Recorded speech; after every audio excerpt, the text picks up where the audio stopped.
I'll tell you, as a professional guide, as a hunter, as a botanist who goes out looking for plants and Indian ruins, this is the one mountain range I will not go into alone. On the outskirts of Phoenix, Arizona sits the infamous Superstition mountain range, a grouping of massive peaks and landforms which have come to be known as some of the most haunted and most dangerous in the entire United States. While we were wrapping up our series of paranormal investigations in Arizona, we knew for a fact that we had to stop by the Superstitions to see just how haunted they were for ourselves. When we got into town for our investigation that night, we met up with Corey, a local professional guide who specializes in taking people hiking throughout various wildlife areas in Arizona, and we headed into the Superstitions wilderness. It's definitely a spooky walk, even in the daytime. The way that the land feels, how it speaks to you as you head down the twisting paths, and the power that the area has is indescribable. It's a very spiritual, yet also frightening experience. Corey is an insanely knowledgeable guide who researches the paranormal world as a side gig and knows a thing or two about the animal and plant life in these areas. For example, check out right here as he grabs a prickly pear cactus, lights it on fire to singe the needles off, and peels it back to give us a taste of the desert fruit. It was pretty insane how knowledgeable Corey was, and the fruit was pretty tasty. As we made our way back to a good vantage point where we could see the mountains and conduct our interview, I couldn't help but notice the stifling feel of the environment around the Superstitions. Something was off. I could feel it in my chest. This area has seen some crazy negative events in the past, and I'm sure it will see even more in the future. I guarantee that what Corey is about to tell you will blow your mind. Wait for that to pass. Fuck on my chi. Spooky voices from the cactus field. So why don't you introduce yourself? You can look right at the camera, and then you got it. All right. I'm Corey Daniel, professional guide down here out of Phoenix, Arizona. What else? I don't know where to go. Where do you want me to go? I'm Corey Daniel, professional guide down here in Phoenix, Arizona with the Paranormal Files, and we are standing on the northwest edge of the Superstition mountain range. What you're looking at here in the background is 5 interconnecting volcanic calderas, which are underground volcanic systems, which exploded or formed, more appropriately, a dome about 28 to 30 million years ago. And they used to be about 3 times higher than they are now. They have worn down over the years. Back when this was blowing up for about 5 to 8 million years, geologists believe, this whole area was uninhabitable. There was just gas and clouds and ash everywhere. These cliffs you're seeing right behind me are welded tough and tough. The Superstition mountain range is agreed upon by all geologists to be probably the most vicious and roughest mountain range in the lower 48 states. It is not a place to be taken lightly. There are deaths up here regularly every year from hikers. And that does not include the murders. It does not include the mysterious disappearances dating all the way back to the days of the Jesuits. And that's why we're talking with the Paranormal Files today. Everything in the Superstition Mountains centers around Apaches and gold. And it's ironic because there's never been any gold found in this mountain range. In fact, geologists say that this type of rock formation does not allow for gold. There's been gold all the way around it. If you go off to the west, we're going to be at Goldfield in a little bit here, there is fields of gold. It's called Goldfield. And they mine gold there. One of the richest gold mines in the entire state historically has been in that little town, the ghost town that we're going to be in. If you go to the other side, the town of Superior, Globe in Miami, Arizona, not Florida. There's gold all through there, and copper and other heavy metals as well, silver and some other stuff. But nothing really in the mountain range. That being said, the stories and the hunters and the gold hunters and treasure hunters have been coming out here for hundreds and hundreds of years. This mountain range it's gone by dozens of names. Today it's called the Superstitions.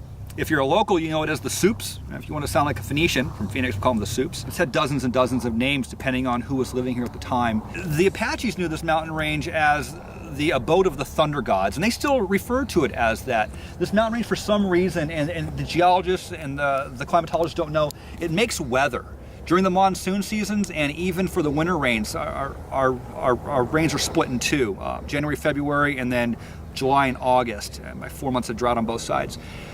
These mountain ranges can be just completely full of weather, and when it does, being a volcanic drainage, a decomposing caldera, You get floods coming out of Boulder Canyon, Peralta Canyon. I mean, crazy floods. And that's the flood that actually wiped out the town of Goldfield we're going to be at later, back in, I want to say, 1898. And it flooded out the entire town and filled up all the passages and scrambled all the gold in the mines. They had to shut it down. They couldn't get back to the gold again. So it's a treacherous mountain range. I'll tell you, as a professional guide, as a hunter, as a botanist who goes out looking for plants and Indian ruins, this is the one mountain range I will not go into alone. I have an extremely healthy respect for this mountain range. I backpack solo and backcountry off trail as a minimalist, and I don't go in here alone. There are people who have hiked these mountains for years and years and one day just wind up dead. The gold stories that permeate this entire mountain range all center around the Peralta family. And Peralta was down here in the mid-1800s. He supposedly found a mine. He didn't find a mine. He found gold, and he was mining it right back. You can see that little peak right back in there in the foreground. Just over that, that is Massacre Grounds. And Massacre Grounds is where Peralta's men, allegedly 400 of them, died. They were massacred by the Apaches. Like I said, the Apache calls this the abode of the thunder gods. It is equivalent to a church to them, and they wanted Peralta out of here. He would not leave. He even informed them that they were all no longer Apache, but they were now Mexicans, to which they laughed at, and the war was on. While this is the story, and a lot of historians will tell this story, there's no actual proof, and it's one of those weird things. There's no hard copy on that. People have looked and looked and looked. However, people have a lot of paranormal experiences right back in there on Massacre Grounds. Apparently 398 people, as the story goes, were massacred there. 2 jumped over the mountain and ran back to Mexico, and 1 made it and told the stories. They tried to get the Mexican government to come back up here and start mining again, but the Mexican-American War was going on at the time, and 12 years later the Gadsden Purchase happened, and this became part of the U.S. territories. During that fight, during that massacre, there were about 80 to 100 mules that had saddles on, and they had gold concentrate in them. Those mules ran out into the desert, and they were never seen again. They believe the Apaches found the mules, ate them or sold them, and took all that gold and piled it up. They didn't really know what to do with it. Gold, they knew it was valuable to the white people. There is confirmation from Dr. Thorne years later, but to skip to the end of the story here, when the U.S. cavalry came over during the Apache Wars, they started finding, a couple people found some actual saddlebags, and it did confirm this story. 2 were found, definitely, and about another 9 or 12 allegedly. People retired on it, and then this became killing fields. I believe there is a book yet to be written about psychopaths and psychopathy in the Old West. You know, we romanticize about the cowboys and the Indians, about the gambling and the shootouts and the law enforcement, but what you never hear about are the dregs of society that went west, that got pushed west on the frontier, where there was no law, to where they could dry gulch anyone and take their wagon and their horse and just commit murders willy-nilly. Was well known back east during that time that there was gold up in these mountains and bags of it laying all over the place.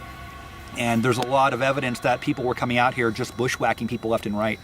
They found some bones not too long ago over that other hill on the other side of that mountain, and they think it may have been part of the Peralta massacre, but they're not sure. They've been finding headless people in here, bodies minus heads, and then they'll find the head months later or years later, like wedged in a crack, you know, on some cliff 10 miles away, right?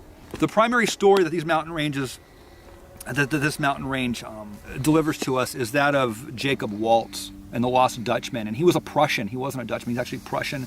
He came out here, and his girlfriend at the time, Ken T, she was an Apache. She showed him something up here. Whether she showed him a mine or Jesuit gold or the bags of the gold, we don't know. But those 2 were pulling gold out of here. Where that mine was, we don't know, because Jacob Waltz took that knowledge to his death. On his deathbed, he allegedly said that the entrance to his mine is where the shadow of Weaver's Needle is cast at 4 o'clock in the afternoon. People have been looking with ground-penetrating radar where the shadow is with the sun on every day of the year. People have been at this for 100 years looking for this thing. No one's ever found it. So that's the primary story that surrounds. There's about 300 books, documentaries written about that lost gold story. And if you're chasing gold, this is a great place to, tear up boots and kill horses out here, because it's a very, very rugged mountain range. There have been people looking for this gold mine ever since about 1891, 1892, just after Jacob Waltz died. And that's when the headless people come in. Like I said, there's famous stories. I'm not getting into all of them here. There's books dedicated to the people who have come out here from the east looking for this gold mine, only to have their bodies found later, minus a head. Right? So those stories are everywhere. This is the roughest mountain range in the lower 48 states, and it has a hell of a story in terms of deaths surrounding it. A lot of people believe, and I heard this today, I was listening to some older videos about this mountain range. They believe that there's still a society of either Pima or Apache. I've heard it was the Apache that still protect this mountain range, a small society that protects it physically by killing people who get too close to the caves. Today's story I heard was from a gentleman related to Jesse James down there. Actually, he works at, or he did work down there at Goldfield. He said it was the Pima, but I don't know. The gold doesn't interest me much as a researcher, and as a child of the desert down here. It's the occultic side, personally, and I search out the ancient stories. There are stories of caves in this entire mountain range, and some of those stories center around people like the Phoenix Herald back in the 1800s had a story about a gentleman who was up here chasing horses, and he was up on the side of a hill, and he went into a cave, and he found copper axes. And he found the bones of about 7 giants, people about 8 to 10 feet tall, right? And if you follow this genre of research, all the Native Americans have stories of giants as well as little people. But it's the giants down here in the southwest that is the big one. Whether it's the Gila, the Apache called them the Gwindipids, right? The Hopi talk about them, and they all factor into the creation story. But he says that there are definitely caves with giants' bones in them up in there. There was another story David Hatcher Childress told in his one of his last books. He had a friend named Robert who lived in Sedona, and that gentleman was up here in this mountain range, and he found a cave with his friend, and it went down a spiral staircase. It was hand-hewn rock. It was hand carved. They went down and found another chamber deep into the ground. There was another story later on about some people up on the side of, I think it's LaBarge Canyon or Boulder Canyon, I'm not sure, where they talk about finding a cave up on the side. And they go in this little fissure, and this room opens up. I believe there were 6 gentlemen on this expedition. The room fit 5, and one guy looked in another fissure in the back, and he saw a crystal or a glass skull shoved in it. They couldn't get back to it. They tried to dynamite it. It didn't work. They decided just to leave it and seal it back up. So these stories are all through here. You can go the route of the portals, right? You say portals and people think that you're crazy, but the Native Americans believe them. Every single tribe talks about portals opening up to the other side, especially down here in this part of Arizona. Most of the natives up north will tell you about their star brothers and their star sisters. They're not shy. You won't find a native tribe that doesn't believe in aliens, that we were actually seeded here. Most of my native friends will tell you that we were seeded from another race. But down here, there's portals. If you don't subscribe to our channel already, please click that subscribe button and make sure to turn your notifications on. It helps us so much, and we can't thank all of you enough for the love and support. Also, if you don't follow me, Colin, on Instagram yet, go hit that follow button and go do the same with Peyton, who's even more poppin' on there than me. Getting more followers gets us one step closer to the big dreams that we have for this channel. In addition, if you want to support the show, our merch store is live. We have some pretty flame designs if you ask me.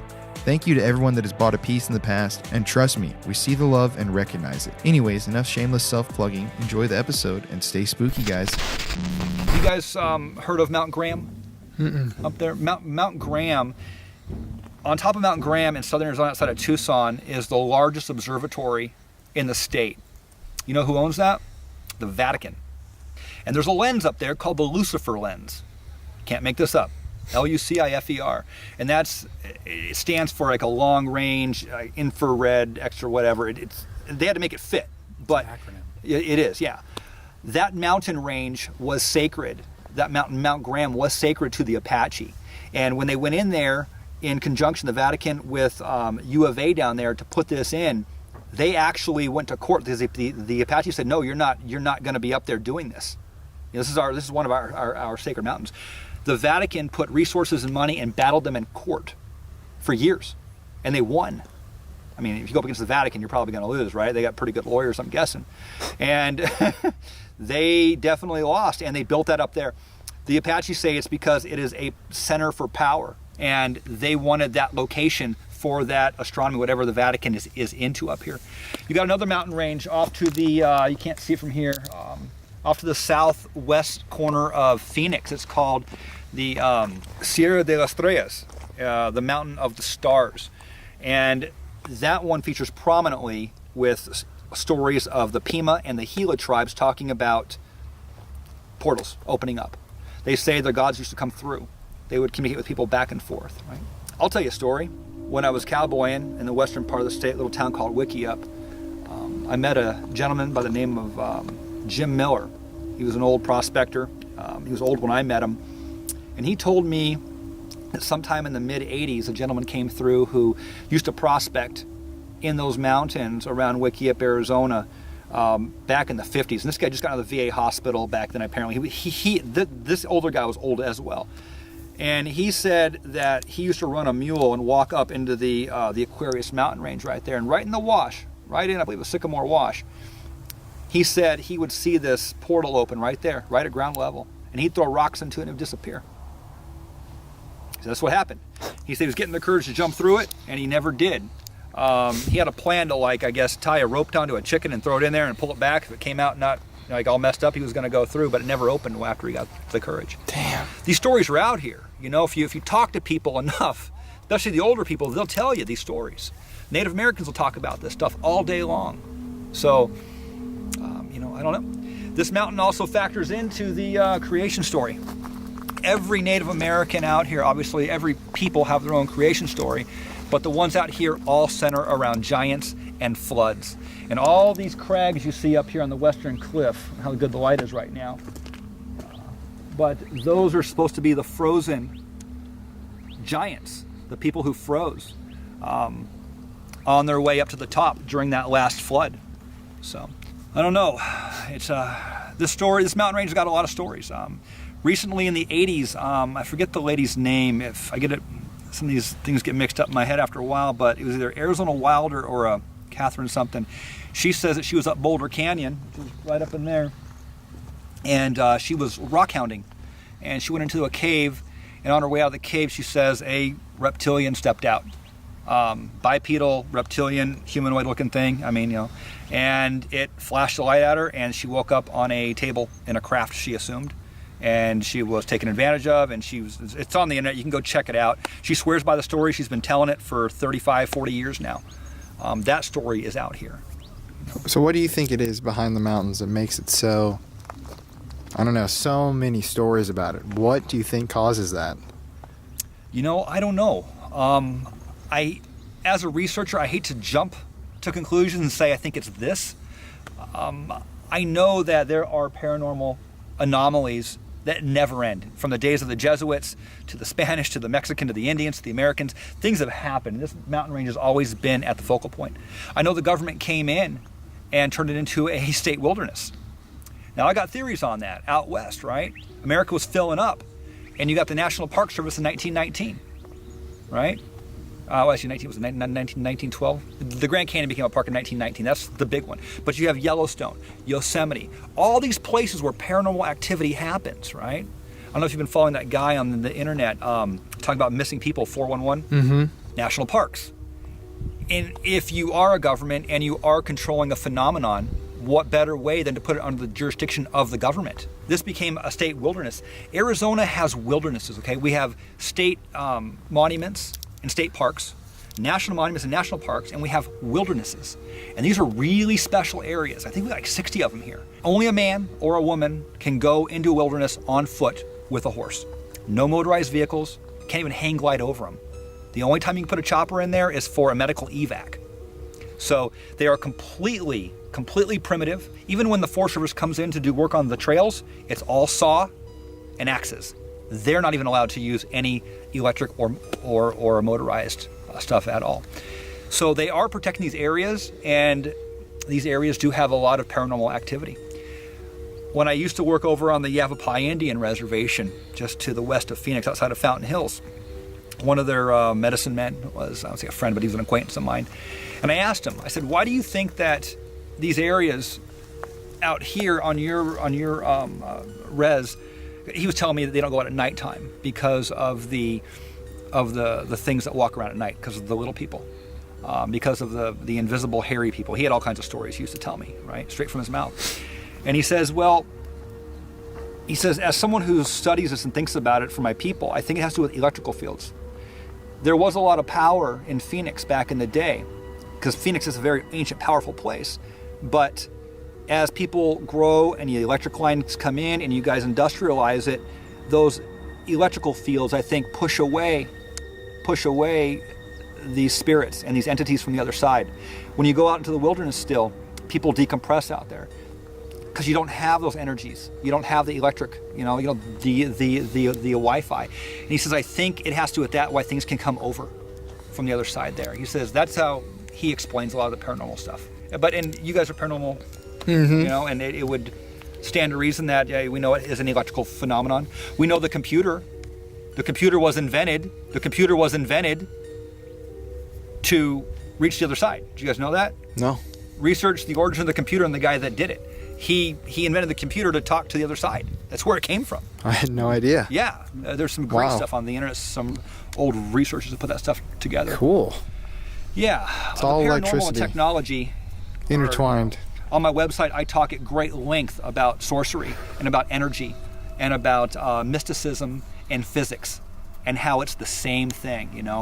Back in the day, you had a king, and a king hired an alchemist, and he was down in the basements mixing sulfur and trying to transmute lead into gold, right? Today, you got MIT and Texas Instruments, funded by the government, down there bending space and time in some government lab. True. For DARPA. Interesting. Right? Nothing's changed. Mm-mm.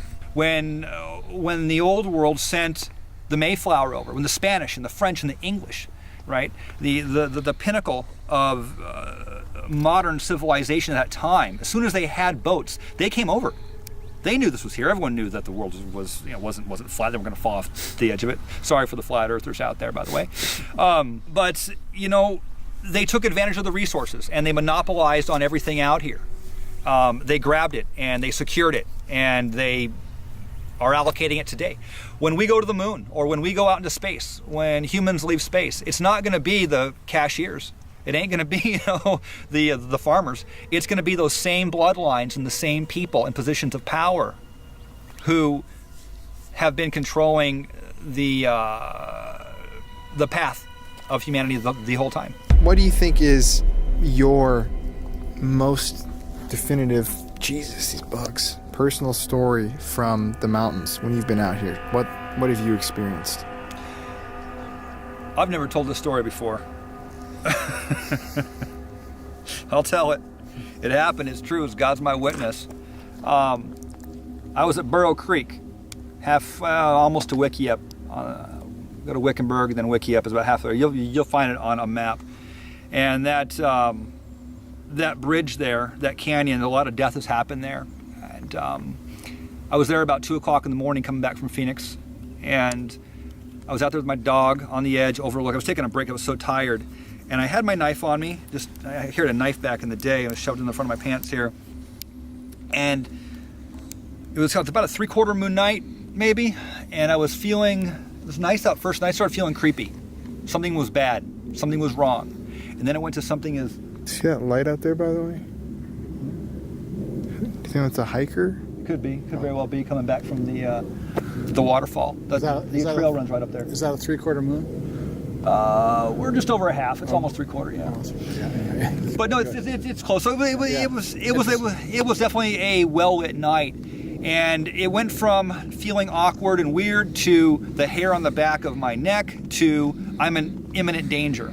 And I was looking around, and I looked. My dog was under the truck, and I thought, shit, something's going on here. And I don't know why. I looked up and to my left, backwards, and something was bearing down on me. And I instinctively rolled did an Aikido roll, I used martial arts.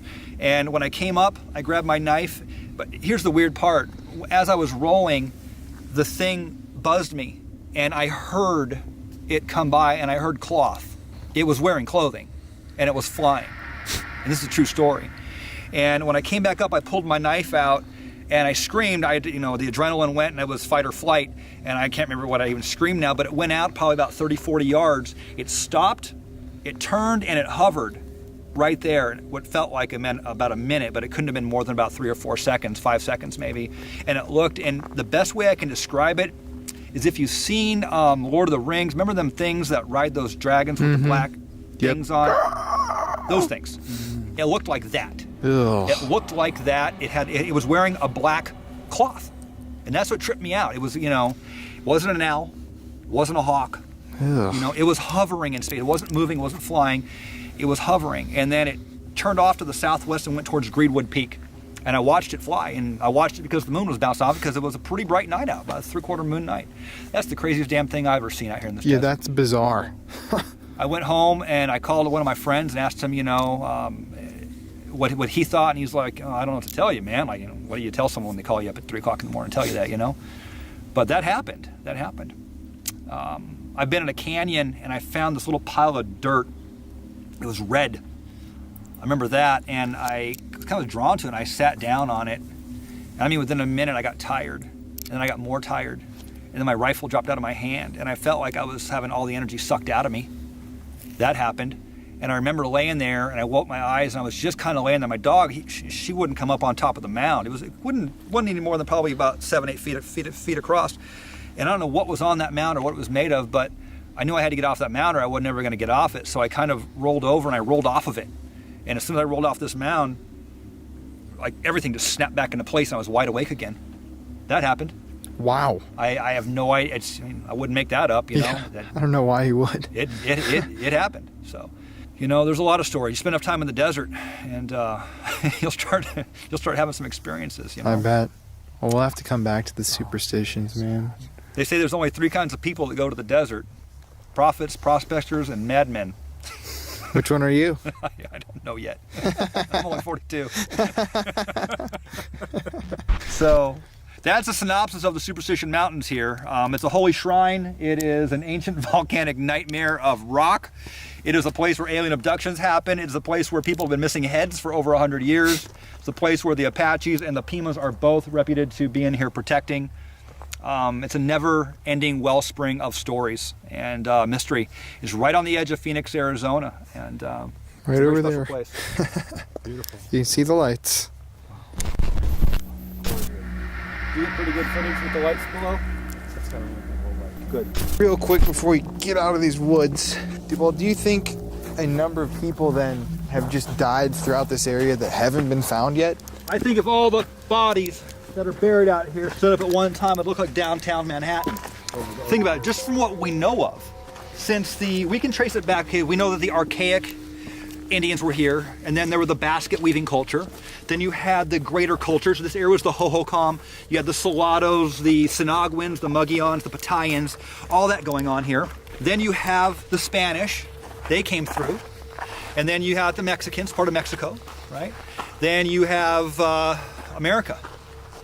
And since America got here, good God, what have we done out here in these mountains? Yeah, it's massacre grounds, the killing fields, So the Apaches were down here waging war for about 500 years before the Spanish got here and started whooping up on them. And the whole area is very turbulent. But if you get into the Pima creation stories, they talk about a time when there was an inland sea. We know that there was the Western Interior Sea that was up in here, it's all flooded. Strangely enough, they tell stories about this mountain range was not covered. So, and there's even maps where it's not covered on it that people have recreated, and someone found a petroglyph, I believe, and they believe it to be this sticking up out of the inland sea here. Wow. Yeah, there's a lot of research that's been done about the Mojave Desert between here and California, right? Mm-hmm. And the Salton Sea is drying up, but they believe just recently, really within 5,000 years, that the water went all the way up into there. They think it was a lot more recent, and it was a lot richer in area.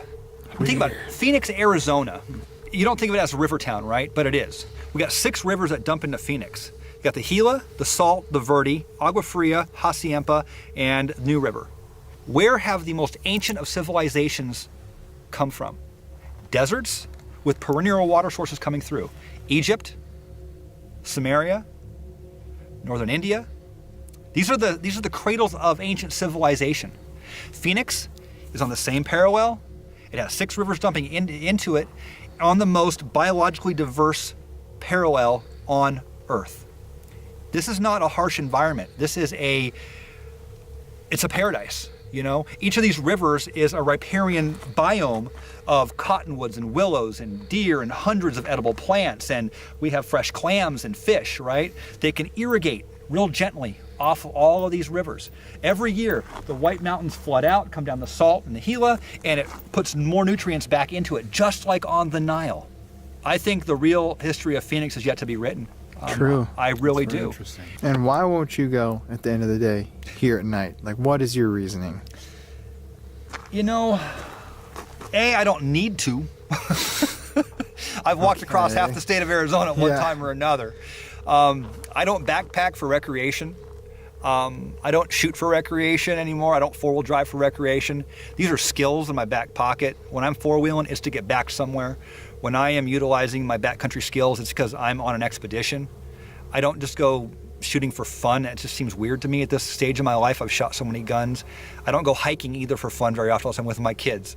If I'm hiking, I'm on an expedition. And, you know, I've just kind of avoided this mountain range for the last probably decade here. I've been through it when I was a kid, but I don't know why. I've just, something's pushing me out of it. I'll walk across the rest of the state at nighttime, and I have, but this mountain range, I don't know. Maybe we need to. Let's do it. That's what I'm saying. We'll come back. That's what we're going to do. That's the plan. I think we probably should. It's time, you know?